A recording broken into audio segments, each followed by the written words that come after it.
ধারায় 4 বছর পরে আমাদের সমস্ত ডিপ টিউবওয়েল আর পানি পাবে না। সেই জন্য উনি শুরু করেছেন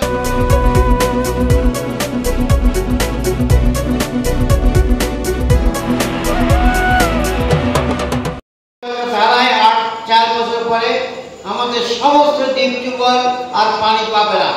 সেই জন্য উনি শুরু করেছেন খাল কাটা। এখন আমাদের একমাত্র উপায় যত খাল এবং পুকুর আছে গভীর করে বর্ষার সময় ভরে নিতে হবে, পদ্মা থেকে বা মহানন্দা থেকে পানি নিয়ে এসে, তাহলে আপনারা ইরি করতে পারবেন না, কিন্তু সরষা গম আলু করতে পারবেন। এবং এরপরে 4 বছর পর কিন্তু এখানে ইরি হবে না আমাদের এই কাঠটা দাঁড়ায়। কাজেই উনি সে সম্পর্কে গেছিলেন এবং গার্মেন্ট যেটা সেটাও শুরু করে গেছিলেন। উনি দেশকে ভালোবাসতেন। উনি সর্বপ্রথম স্বাধীনতার ডাক্তার আমি নিজের কানে শুনেছি।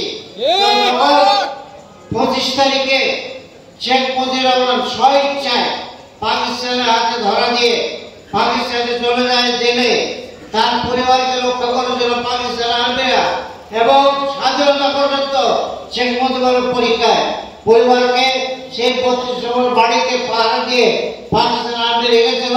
তাদের রেশন বাজার সব পাকিস্তান আর্মি দিয়েছিল। আর শেখ হাসিনা নাকি বলে তারা মুক্তিযোদ্ধা। যারা পাকিস্তান আর্মির রেশন খায় সারা মুক্তিযোদ্ধার সময়, তারা হচ্ছে মুক্তিযোদ্ধা।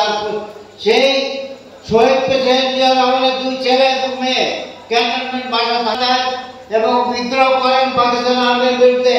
উনি চিটাগাং থেকে সে 8 নম্বর ইস্ট বেঙ্গল রেজিমেন্ট নিয়ে যুদ্ধ শুরু করে এবং জেড ফোর্স ওনার নেতৃত্বে গঠিত হয় এবং উনি প্রেসিডেন্ট 7ই মার্চের বিপ্লবের বাহিনী থেকে সিপাহী জনতা ওনাকে মসনদে বসান প্রেসিডেন্ট হন।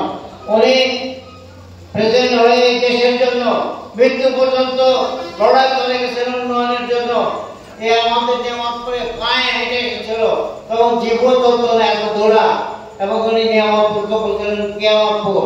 ইনশাআল্লাহ খালেদা জিয়া আসার পর 94 সালে আমি ম্যাডামকে নিয়ে এসে ঘোষণা দেওয়াই, তখনই ফেরিঘাট থেকে নাচল এবং এখান থেকে চৌবাড়ার রাস্তা, এখান থেকে সে সব তারিখিয়ার মোড় এই রাস্তা এবং সাতরা শিবপুর রাস্তা, এই কটা ঘোষণা করে যান। এবং